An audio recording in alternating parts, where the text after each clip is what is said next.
Hey there, it's me again with a little preamble like last time. So this time, the problem is that my Mac decided to use my actual mic for the call and use the built-in shitty mic to record my local copy. So I'll be using the call audio for this. And that means a couple of things. First of all, it's going to sound a little bit compressed because it's like two tracks on top of each other. The other one is I can't edit it as much, so there'll be some times where we're talking over each other. But my own audio was just too bad, and I didn't want to force anyone to listen to that. So anyway, I hope this is okay. Oh, another thing is that I had a cold when we recorded it, so if I sound a little rough, that's why. Anyway, on to the episode. Enjoy. All right. Thanks for lighting up. Yeah. Okay, I should probably introduce this.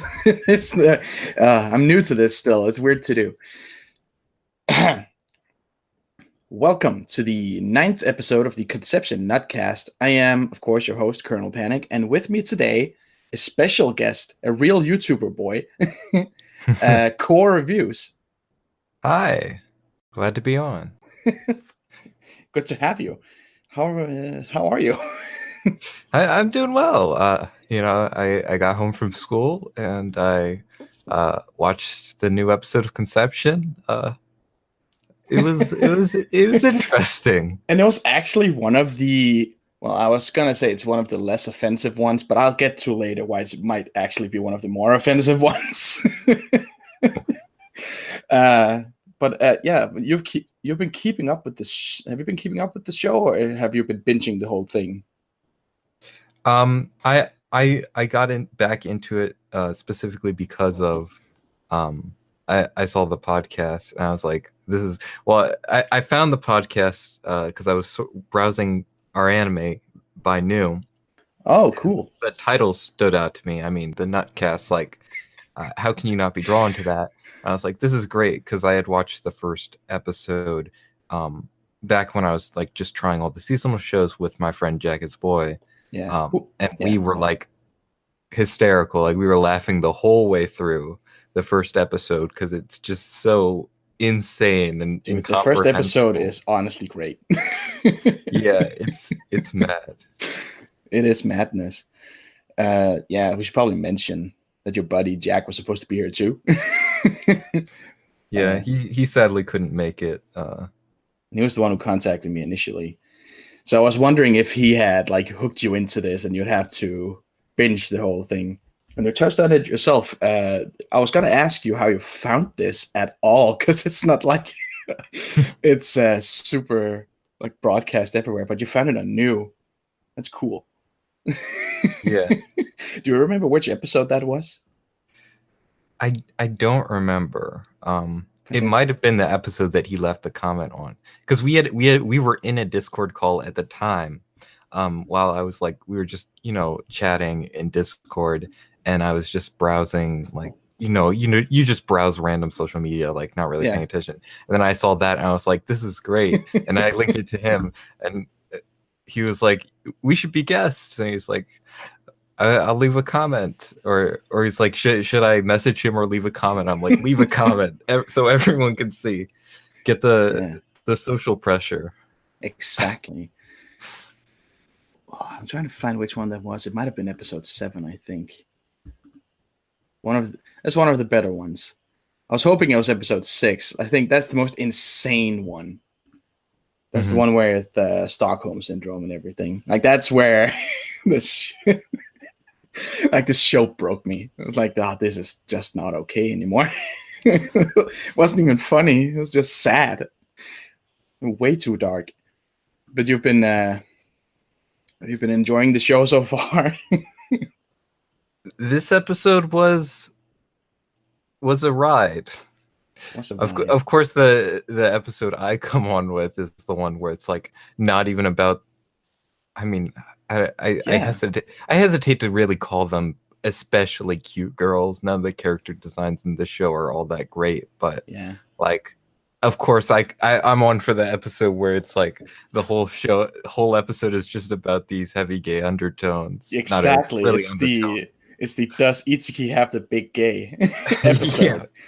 It's it's soul searching. It's like he's looking within, trying to figure out if could he love a man, and yes, he could love too. And this episode especially was really, it was kind of interesting because honestly, at points I couldn't tell if I was laughing with the show or at the show.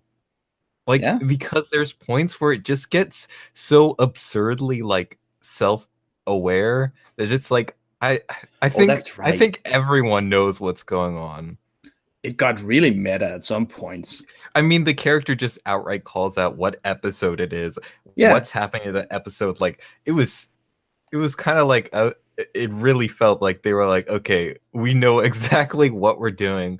This is just we're kind of pandering with this episode that's kind of pointless. Like, and it's does that excuse them doing it? Not really, but it's fun that they realize that it's what they're doing. They're doing all these narrative tropes where Itsuki is like, why is it gotta be a man? And the raccoon is like, it's the dramatically appropriate thing. You already did the 12 you knew about. The 13th has to be a twist, and we know it's some forbidden door, so it has to be a forbidden thing. So maybe it's gay sex. When they did the whole sequence where it's like whatever forbidden thing it is, like it's got to be something forbidden, right? If it's not gay, if it's not gay, then like what else would it be? And it's like they'd make like a bestiality joke, and it's like, I don't know, that was really funny. I laughed. And like could it be sister? Could it be stepmom? Could it be bestiality, role play? Yeah, like what it was specifically the way they said it was like, you gonna go down to the farm to find your next partner. go visit Sue and find a partner, and she's standing there next to her crying. Yeah. Like, don't fuck my horses. Dude, this I mean, I guess if it's that or the horse, I probably would go with the guy too.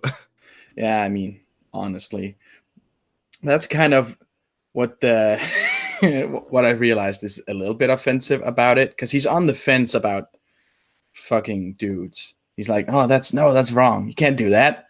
And then for some reason, he ends up having like a heart-to-heart with the raccoon.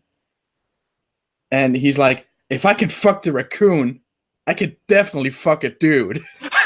And it's and it's the whole, I think, was it the American senator, was it Rick Santorum, who was like, well, gay marriage, what's next? Marrying animals? It's like the whole comparison between homosexuality and fucking animals. And that's what the show did. that is a big yikes. I mean, to be fair, Mana's situation is a little different. It is. I think because the whole thing is like, the whole sort of argument behind it is that animals can't consent because they aren't self-aware.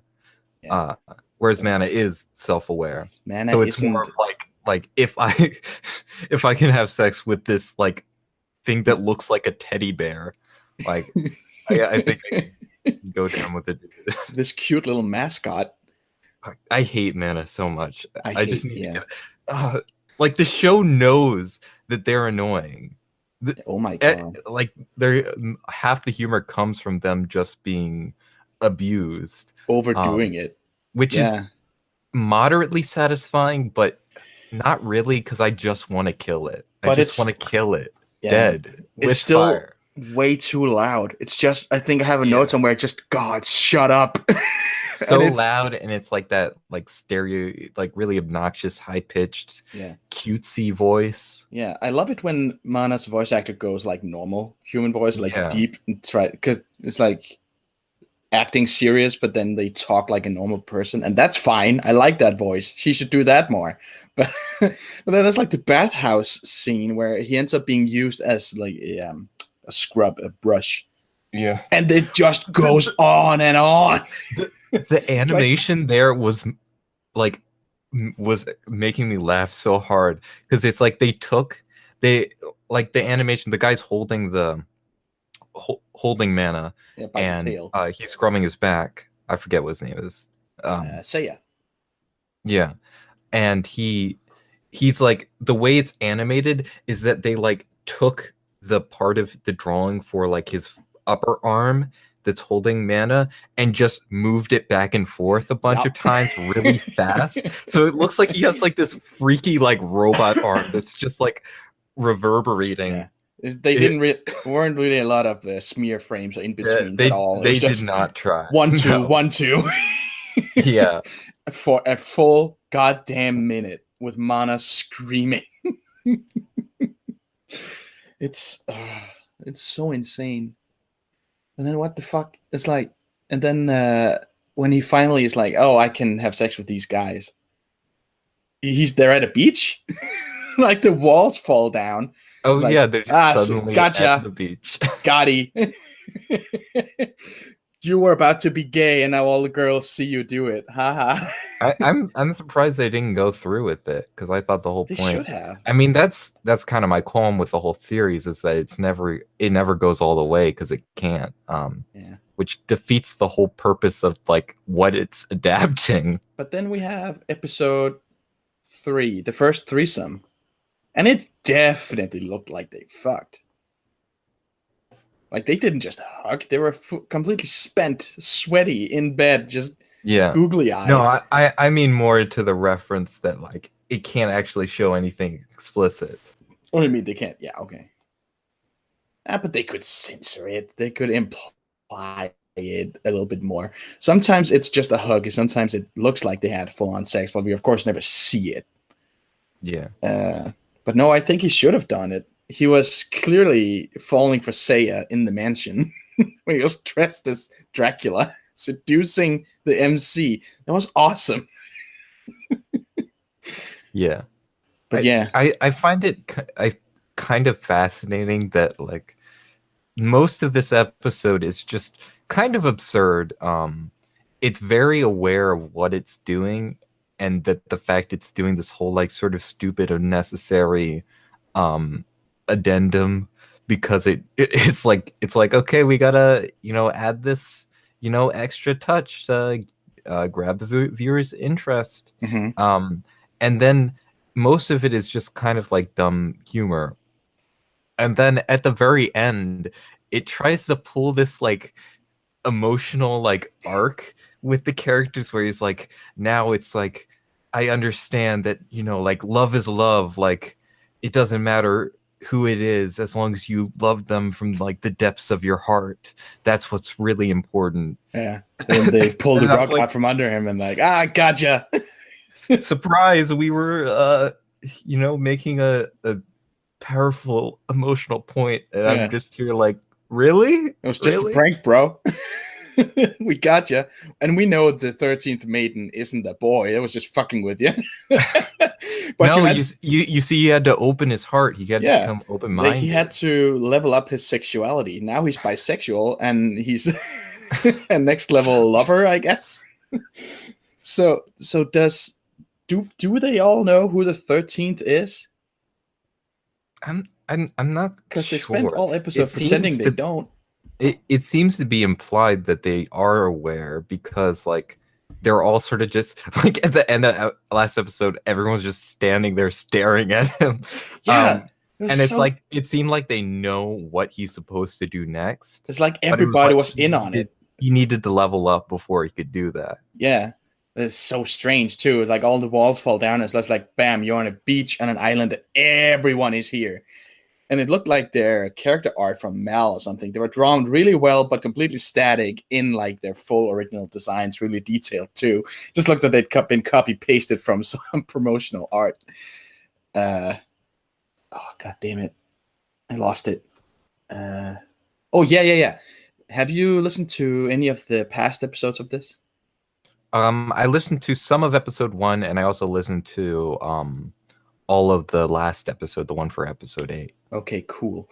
Do you know who the 13th girl is? No. Haha. See, on episode 5, a buddy of mine, Nix, noticed that Alfie, the trainer girl, has a hairpin. and that hairpin is for the 13th zodiac. Wow. And he only knows that because he saw it in Fairy Tale. So that little remark has paid great dividends, because all of a sudden they're like, oh, 13, 13, repeating number 13 throughout the episode with the panty game or whatever. And then last episode, like 13th Labyrinth, and the ED was all that character. That was all Alfie. So it's like hip implied that it's her. And because one of my friends spotted this stupid little hairpin that's almost the exact same color as her hair, we know who it is. We've got the inside scoop. Wow. You know, the show really puts the details in where it matters. It's exactly right. They put in the time. They make they make you invested. I should ask, what's because this is all zodiac stuff. What's your zodiac? I actually don't know. I've never bothered to check. Oh, goddamn. I wanted to see if you like the girl that's whatever your zodiac is. We can cut this out. What's your birthday? December 23rd. Oh, goddamn, that's right around the corner. Yeah. I'm turned 20. I'm gonna be an old man. Dude. Don't even. I'm 28. Fucking almost 30. That's the Capricorn. Which one is that? I think that's the elf girl, the dancer from the threesome, who got like a minute of screen time and then he bit her ear and then they banged. I mean, I like elves. Elves are good. Oh, my man. Elves and Onesans. That's like the 1-2 punch. I'm more of a lowly guy myself, but oh, really? So have you been liking this show for all the lollies? There's a bunch. Like is a strong word. But do you appreciate the amount of lollies? Tolerate. I'll tolerate this show. Yeah, okay. The whole impetus behind this show was that I loved the design for the nun, Ari. And I was super excited for it. So people on the Discord suggest that I do a Nuttcast. I'm just being excited about her. But then she was ruined in episode 5 when she turned out to be just like a sadist. Just an S&M nun. I thought she was going to be like a big sister character, but no. They wasted her. I also wanted to note that in this episode, we see the first trace of food that isn't just bread. We see a pizza. Oh, yeah. All when throughout this, eating the pizza, yeah. Yeah, Seiya, the guy who is super in love with.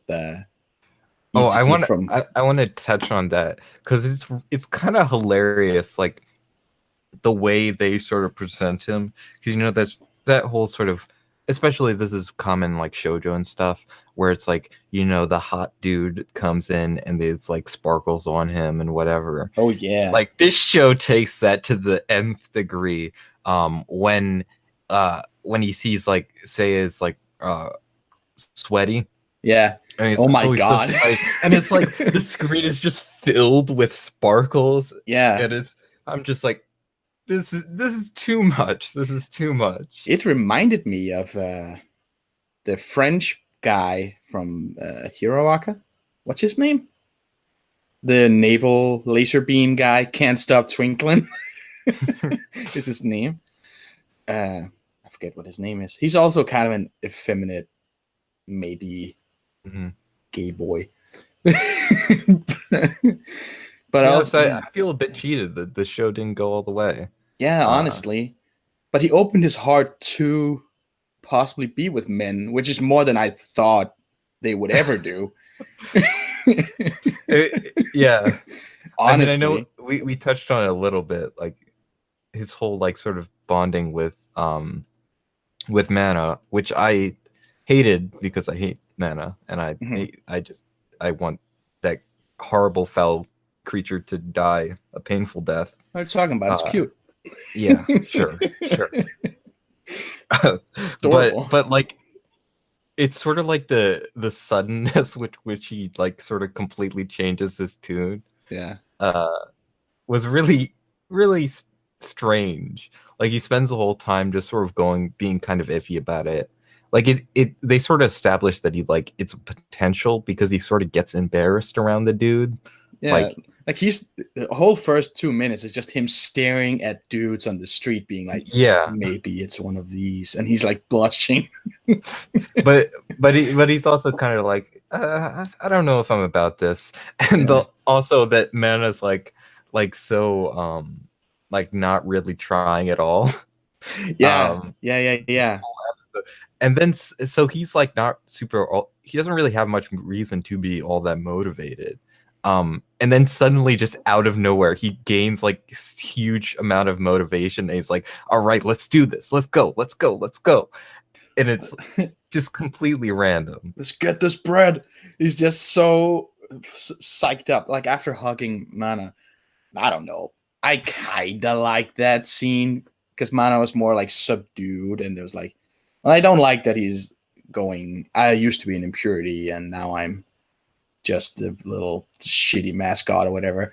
But then they hug, and they do some cute faces, and it's like a touching heart to heart. But then he hugs Mana, and apparently that's him just falling in love with Mana, and then being like, if I can love this little satanic raccoon.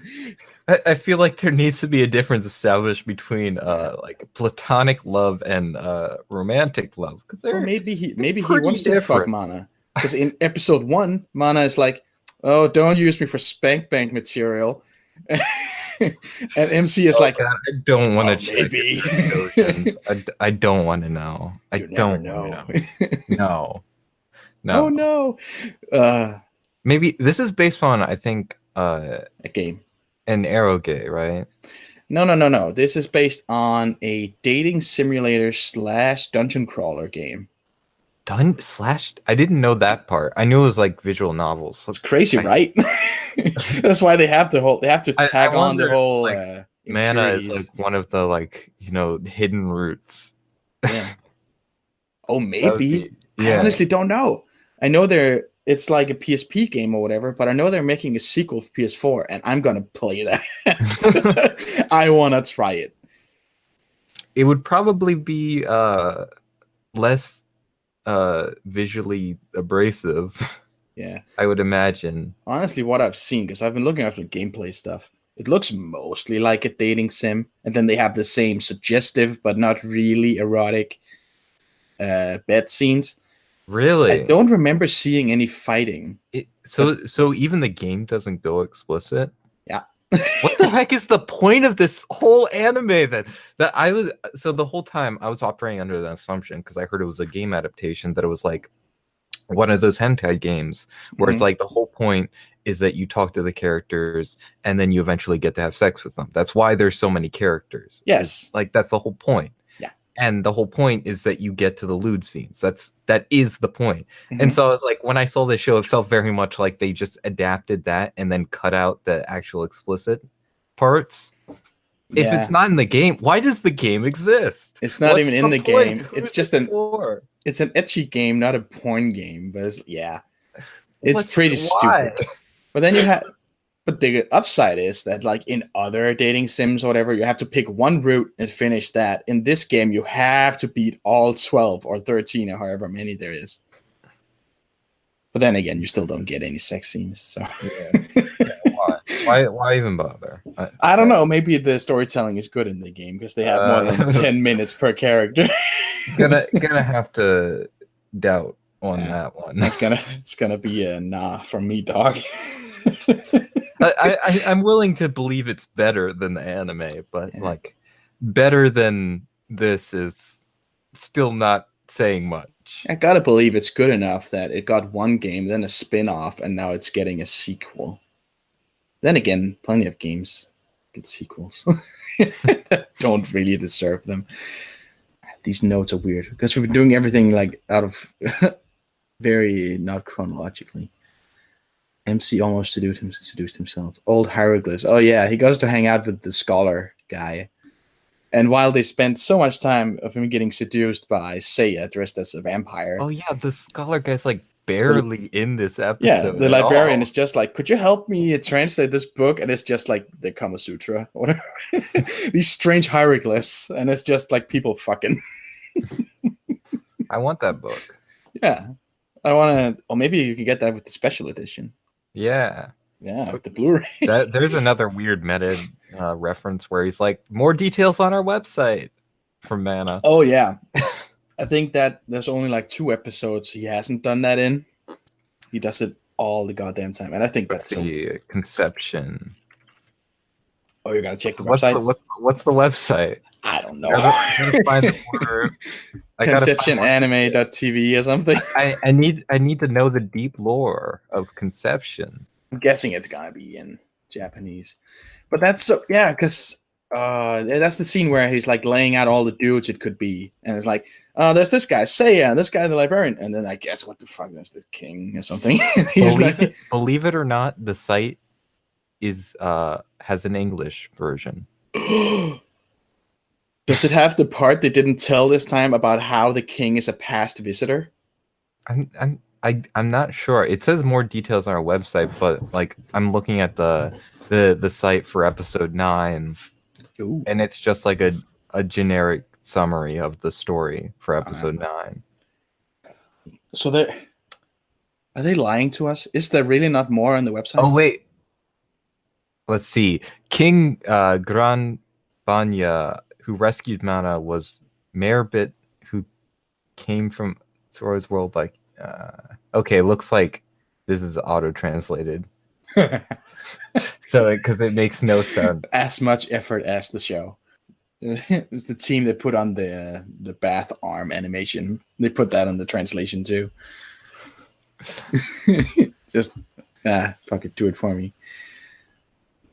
Oof. What an episode. Oof-a-doof. Do you think you're going to be doing a review on Conception? Doubtful. Yeah, this is probably as close as you're going to get. I just would struggle to say much about it, except for like I feel like a more suitable version would be like one of those kind of like in a nutshell type videos where it's like it's not even, they don't say anything, it's just like edited clips from the show itself, because I feel like the show speaks for itself. Like it really does. You don't need to say anything, you just show a scene, like that scene where he's like using Mana as a bath scrub, and like the visuals on that, or the scene where he's like Itsuki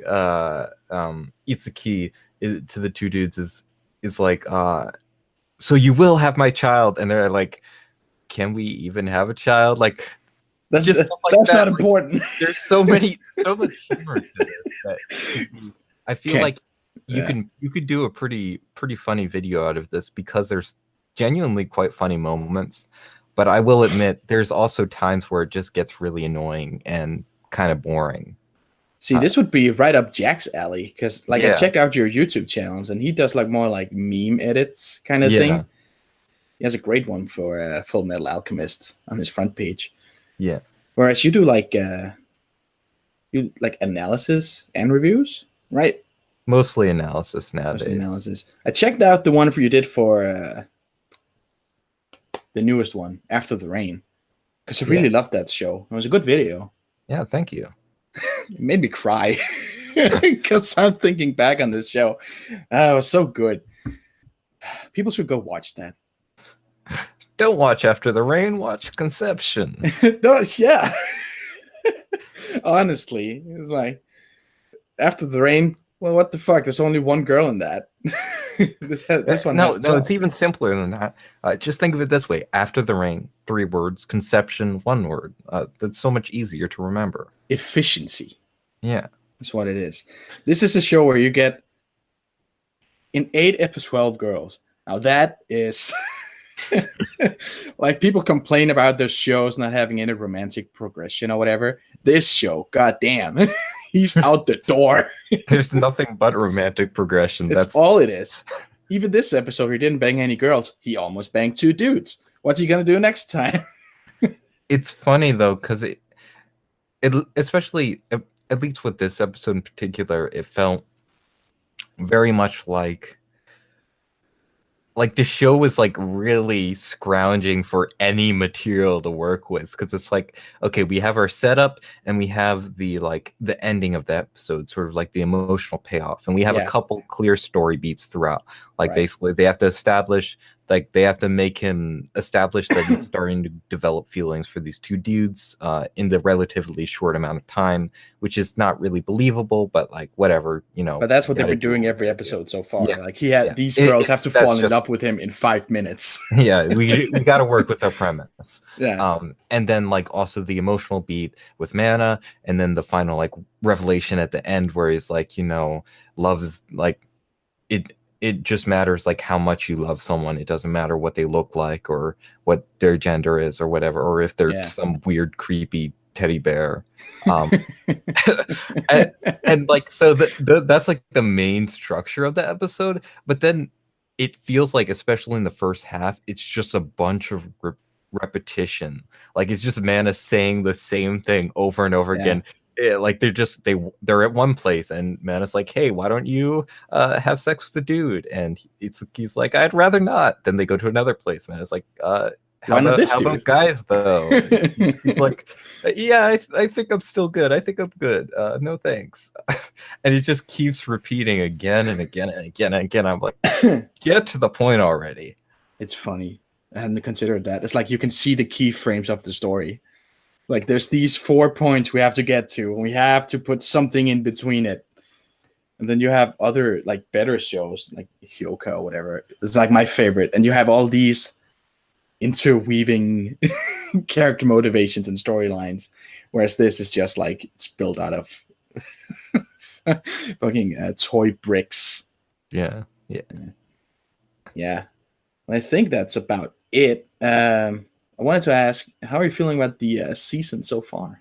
Like in shows, or is there anything you'd like to recommend? This season, Yeah. I'm actually quite happy with. I liked winter, but to be honest, spring and summer was not much of a fan. Nothing really stood out to me much in those seasons. Even the stuff that like most people liked, I wasn't a massive fan of. It's just those seasons were kind of like dropped the ball for me. Wasn't too happy. But this season, I'm watching like way more shows than I have in any season. Yeah. I'm behind on a couple things because I'm a little bit more of a binger, especially for stuff that's really like narratively driven. So like Bloom Into You and Run with the Wind and stuff. I'm waiting till they're done. Or Bunny Girl. I watched the first episodes of every show this season to find out what I wanted to watch. But like those three, like I want to watch more, but I'm waiting till they're done so I can binge it through. Oh. But a couple good ones that I'm keeping up with is Beelzebub. Yes. Beelzebub. That show is so underrated. I can't believe like no one's watching it. I'm watching it. I love it. It's so beautiful. comfortable. Yeah, it's the comfiest show ever.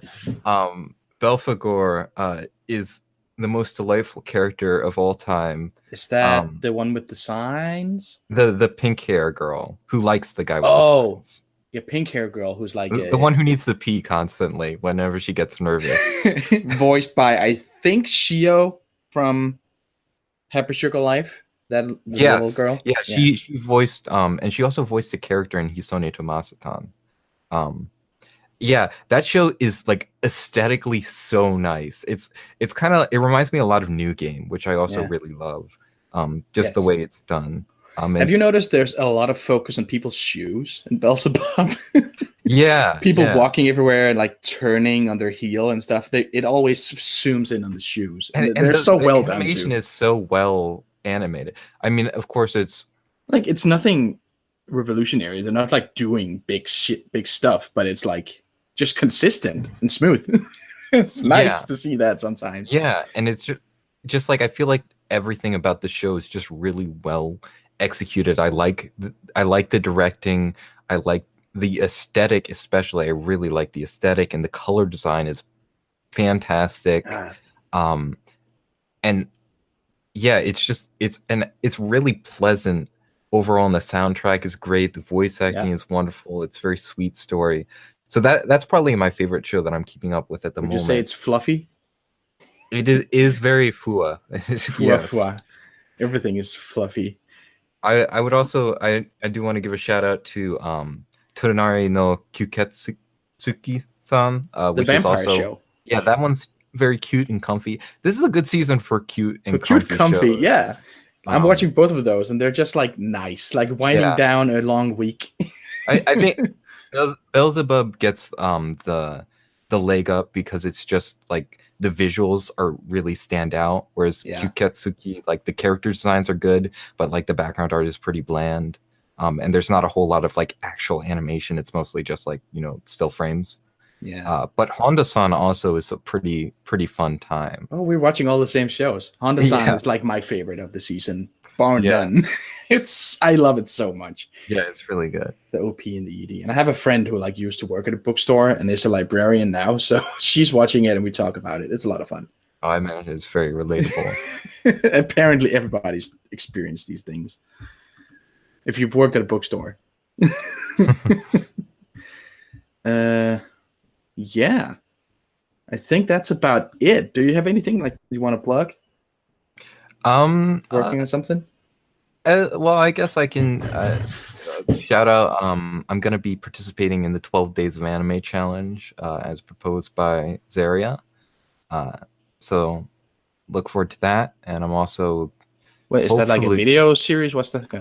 It's like a collaborative thing between like both bloggers and YouTubers are gonna be doing. If you participate, then you do 12 videos on the 12 days of Christmas. And that's the sort of challenges, get down 12 videos in 12 days or 12 blog posts in 12 days. Oh, damn. Yeah. And then also I'm currently working on a video that's killing me in the editing on Serial Experiments Lane's aesthetics, Ooh. which hopefully I'll finish before I die. Yeah. Cool. And yeah, I'll put your links and stuff in the description. And yeah, thank you so much for coming on. Thank you for having me on. It was hope you had fun. Time. Yeah, I did. Thank you. All right. Yeah, thank you everybody for listening, and I'll catch you next week. Bye. Bye. Right, awesome. Stop. Don't leave. I have a message. As I mentioned last time, I'm going to be hosting the Monster Musume Rewatch on our anime starting this Monday. So yeah, I just wanted to remind you that this is happening and you should come join because it's a good time. Okay, thank you for listening. See you next week. Bye.